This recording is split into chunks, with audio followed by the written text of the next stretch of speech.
Halo teman-teman, selamat datang di channel Langkah Terakhir. Di channel ini kita akan membahas alur cerita dan langsung saja kita masuk ke ceritanya. Sepasang kaki melangkah dengan lelah di atas tanah kuning yang kering, retak, dan kehitaman. Debu beterbangan setiap kali ia bergerak, bahkan debu itu terasa seolah tak memiliki sedikit pun energi. Lindong mengangkat kepalanya dan menatap kosong ke hamparan tanah tandus yang tak berujung. Tatapannya yang dulu tajam kini berubah menjadi hampa. Dia telah berjalan selama 1 bulan.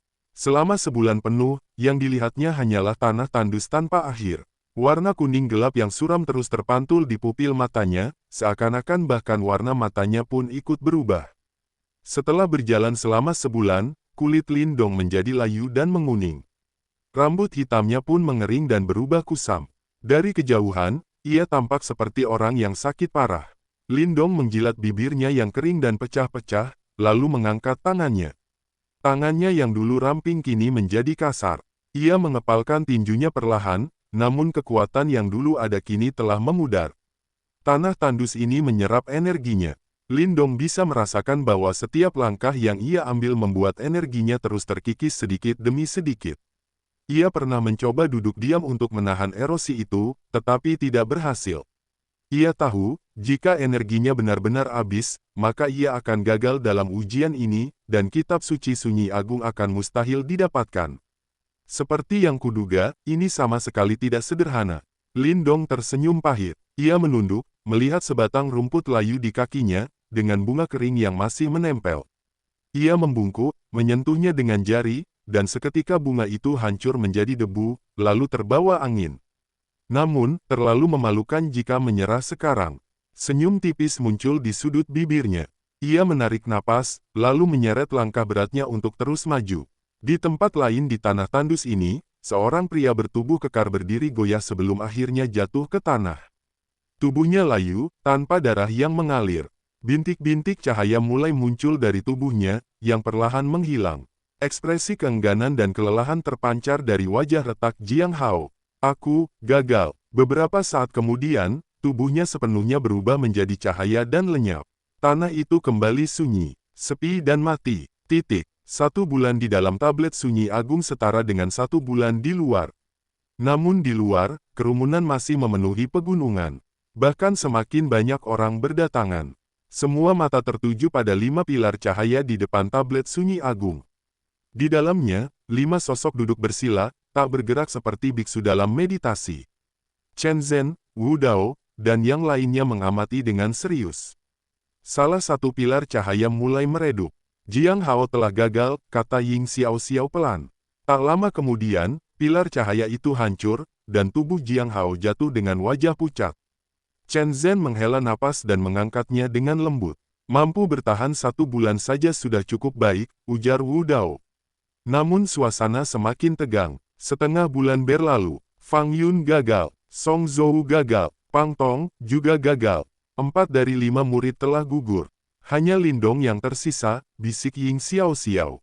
Wajah Ying Huan Huan pucat, tangannya mengepal. 5 hari kemudian, pilar cahaya Lindong mulai meredup. Semua orang tahu, ini tanda kegagalan. Di dalam dunia sunyi agung, tubuh Lindong ambruk ke tanah. Kulitnya retak, energinya habis. Tubuhnya mulai berubah menjadi cahaya. Ia menatap rumput layu di depannya, lalu menggali tanah dengan sisa tenaga. Debu beterbangan. Di dalam debu itu, ia melihat titik hitam. Pupilnya menyusut. Titik hitam itu, sama seperti yang ada di tablet. Dingin, jahat, seolah mampu menelan semua kehidupan. Lindong terdiam. Tubuhnya hampir hancur sepenuhnya. Namun tiba-tiba, kilatan tajam muncul kembali di matanya. Ia menarik napas dalam-dalam, lalu menatap langit mati itu. Dengan suara serak namun tegas, ia berkata, "Kembalikan kekuatanku, tablet sunyi agung. Kamu sakit, kamu harus disembuhkan." Di atas gurun luas yang tampak tak berujung, Lindong berbicara dengan suara serius namun datar. Suaranya perlahan bergema ke seluruh area. Namun, setelah suaranya menghilang, tempat itu tetap sunyi. Tidak ada perubahan apapun. Meski begitu, Lindong tidak panik. Tatapannya tetap terkunci pada tanah luas di hadapannya, seolah-olah ada sesuatu di sini yang bisa memahami kata-katanya. Seiring ia berbicara, semakin banyak titik cahaya muncul dari tubuhnya. Kakinya mulai memudar, diikuti pinggang, lalu dadanya. Namun, meskipun tubuhnya perlahan menghilang, sorot matanya justru semakin tajam. Kau pernah memberi senior Zhou Tong kesempatan, kenapa tidak mencobanya sekali lagi? Suara Lindong menjadi semakin tenang saat ia terus menatap dunia mati ini. Titik cahaya terus menyebar, bahkan mulai melewati lehernya. Hal-hal itu, membuatmu sangat menderita, bukan? Lindong melirik tubuhnya yang memudar, lalu tersenyum tipis. Tiba-tiba, cahaya yang menyebar itu berhenti. Melihat perubahan itu, senyum Lindong perlahan melebar. Kali ini, tebakannya benar. Tablet sunyi besar memang memiliki kesadaran. Angin lembut tiba-tiba bertiup di tanah tandus, membentuk gelombang yang datang dari segala arah dan berkumpul di sekitar Lindong. Tubuhnya yang semula menghilang mulai pulih dengan kecepatan luar biasa. Energinya juga kembali mengalir deras. Terima kasih. Lindong mengepalkan tinjunya, merasakan kekuatan kembali ke dalam tubuhnya. Ia menangkupkan tangan ke arah tanah dan tersenyum. Tak lama kemudian, retakan mulai muncul di tanah tandus. Retakan itu menyebar seperti pola tak beraturan, sementara tanah di bawah kaki Lindong mulai runtuh. Namun, Lindong tidak panik. Sebaliknya, matanya dipenuhi kegembiraan. Tanah akhirnya runtuh sepenuhnya, dan kegelapan dari segala arah menelan tubuhnya. Sementara itu, di dunia luar, suasana di sekitar tablet sunyi besar menjadi sangat tegang. Pilar cahaya yang menyelimuti tubuh Lindong mulai menyusut perlahan. Kekecewaan terlihat jelas di wajah semua orang. Jika Lindong gagal, maka tidak ada lagi harapan untuk memahami kitab suci sunyi besar. Di langit, Chen Zhen dan Wu Dao tampak muram. Qilei menepuk bahu mereka, namun hanya bisa menghela napas. Ying Huan menatap sosok Lindong dengan ekspresi rumit. Sepertinya, aku harus berhenti memprovokasinya nanti, gumamnya pelan. Di kejauhan, seorang lelaki tua berjubah biru menghela napas. Sepertinya ini akan berakhir gagal. Namun tiba-tiba, keributan besar meledak di antara kerumunan. Semua orang terkejut. Pilar cahaya yang tersisa di atas kepala Lindong, yang sudah menyusut kecil, ternyata belum hilang. Itu, belum berakhir. Ying Huan menatap dengan tidak percaya. Lindong, belum gagal, jawab Ying Xiao dengan suara bergetar. Chen Zhen dan Wu Dao langsung berdiri tegang. Mata mereka dipenuhi harapan. Tablet sunyi besar tiba-tiba bergetar hebat. Cahaya berkumpul di permukaannya, lalu berubah menjadi pilar cahaya besar yang kembali menyelimuti Lindong. Seluruh tempat langsung gempar. Permukaan tablet berubah seperti cermin, menampilkan sosok raksasa samar di dalamnya. Roh tablet, gumam Wu Dao dengan suara serak. Qilei mengangguk pelan. Ya, sama seperti saat Zhou Tong dulu. Chen Zhen dan Wu Dao tertawa lepas, bahkan air mata mengalir. Setelah 100 tahun, aula sunyi akhirnya menemukan harapan baru. Ketika Lindong membuka matanya kembali, kegelapan telah menghilang. Di hadapannya berdiri sebuah tablet kuno berwarna kuning, setinggi sekitar 10 kaki. Namun, yang membuatnya terkejut, di bagian bawah tablet itu, terdapat garis-garis hitam seperti urat, bergerak perlahan seperti makhluk hidup. Aura jahat dan dingin terpancar darinya. Itu, penyebabnya, ya, gumam Lindong. Permukaan tablet bergetar, lalu sosok samar muncul. Sosok itu menatap Lindong. Suara tua dan berat pun terdengar. Ada banyak hal dalam dirimu, yang terasa sangat familiar.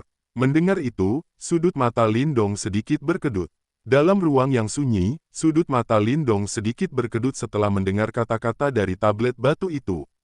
Ia terdiam sejenak, sementara pikirannya berputar cepat. Ia tidak tahu apa yang dimaksud dengan hal yang familiar itu. Jimat batu misterius, simbol leluhur pemangsa, atau formasi alam semesta kuno. Ataukah semuanya, simbol leluhur pemangsa juga telah menemukan pemilik baru. Ah, sepertinya orang itu juga telah gugur. Suara tua dan serak dari sosok di dalam tablet perlahan terdengar, seolah mengabaikan pikiran Lindong. Lindong mengedipkan mata. Orang yang dimaksud kemungkinan adalah lelaki tua bermata hitam yang pernah ia lihat. Dari ingatan yang ia peroleh, tampaknya mereka memang berkaitan dengan makhluk hitam misterius itu. Ada beberapa seni bela diri di tubuhmu yang terasa familiar, mirip dengan bocah itu, Raja Sunyi Agung, lanjut sosok itu. Sudut mulut Lindong berkedut. Apakah yang dimaksud adalah tangan surgawi penjara sunyi agung? Ia memang mendapatkan teknik itu dari sekte kuno, tetapi sekarang jarang ia gunakan karena teknik lain yang dimilikinya sudah jauh lebih kuat. Penatua, apakah ada yang tidak beres? Tanya Lindong sambil menangkupkan tangan. Tatapannya beralih ke garis-garis hitam pada tablet batu. Garis itu tampak bergerak perlahan, seolah memiliki kesadaran sendiri. Dari penampakannya, jelas tablet batu itu sedang menekan sesuatu. Namun, hal itu justru tampak melawan dan berusaha mengikis tablet tersebut. Tiba-tiba, tablet batu bergetar hebat. Garis-garis hitam itu seakan hidup kembali. Jumlahnya yang tak terhitung mulai merambat ke atas dengan liar, mencoba menelan tablet batu. Gelombang ki hitam menyebar dari garis-garis itu. Aura dingin, jahat, dan tanpa emosi menyelimuti sekelilingnya. Sebagian ki hitam bahkan melesat ke arah Lindong. Ekspresi Lindong langsung berubah. Ia mundur cepat tanpa ragu.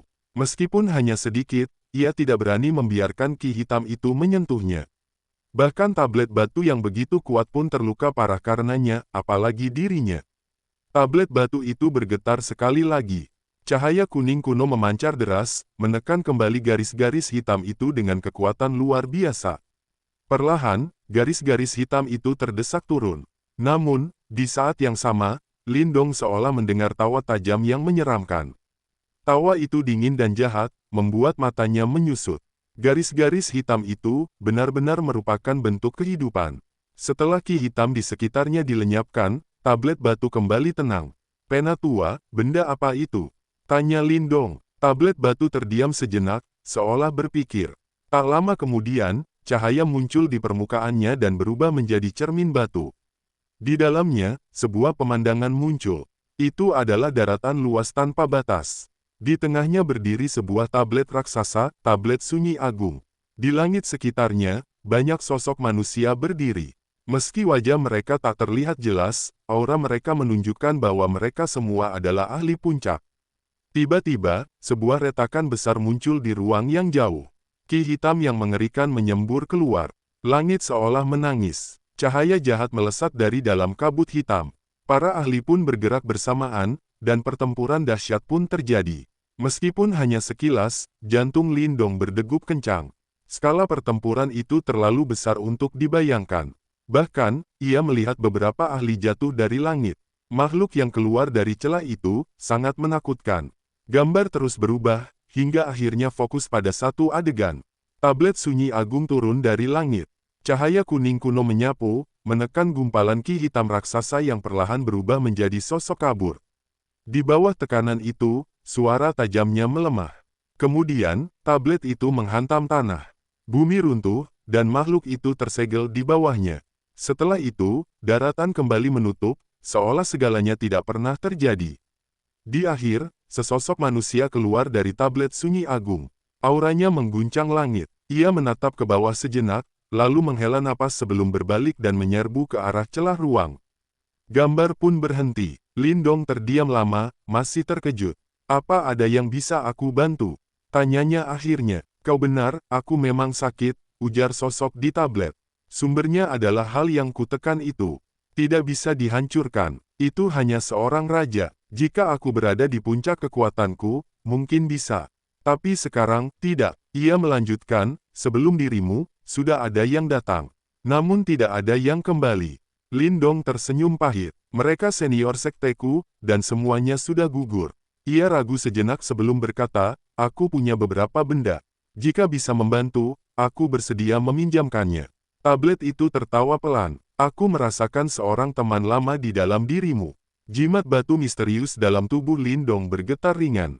Namun, kondisinya bahkan lebih parah dariku. Lindong terkejut. Ini pertama kalinya ia mendengar hal itu. Bagaimana cara memulihkannya? Itu tergantung nasibmu. Lindong hanya bisa tersenyum kecut. Bagaimana dengan simbol leluhur pemangsa? Tanyanya lagi. Satu saja tidak cukup. Untuk membunuh seorang raja, setidaknya butuh dua. Lindong terdiam. Itu jelas bukan hal mudah. Aku sudah menawarkan kitab suci sunyi agung kepada mereka yang datang, lanjut tablet itu. Syaratnya sama, bawa dua simbol leluhur dan bantu aku. Tapi tidak ada yang kembali. Lindong menghela napas. Aku tidak bisa membantumu sekarang, kata tablet itu. Kau bisa melihat penyakitku, tapi belum bisa menyembuhkannya. Namun, kita bisa membuat kesepakatan. Aku akan memberikan kitab suci sunyi agung padamu. Sebagai gantinya, di masa depan kau harus membawa 2 simbol leluhur dan membantuku. Lindong terdiam sejenak. Berapa lama waktu yang kupunya? Kurang dari 3 tahun. Ekspresi Lindong berubah serius. Aku mengerti. Aku akan melakukan yang terbaik. Tablet itu tampak puas. Jika kau gagal, mungkin kau adalah harapan terakhirku. Ia melanjutkan dengan nada berat, jangan beritahu siapapun. Jika makhluk itu lolos, dunia ini akan hancur. Lindong mengangguk pelan. Tak lama kemudian, cahaya kuno keluar dari tablet dan membentuk 4 karakter besar di hadapannya. Aura kuno dan luas menyebar ke segala arah. Kitab suci sunyi agung. Tubuh Lindong sedikit bergetar. Bahkan dengan ketenangannya, ia tak bisa menyembunyikan kegembiraannya.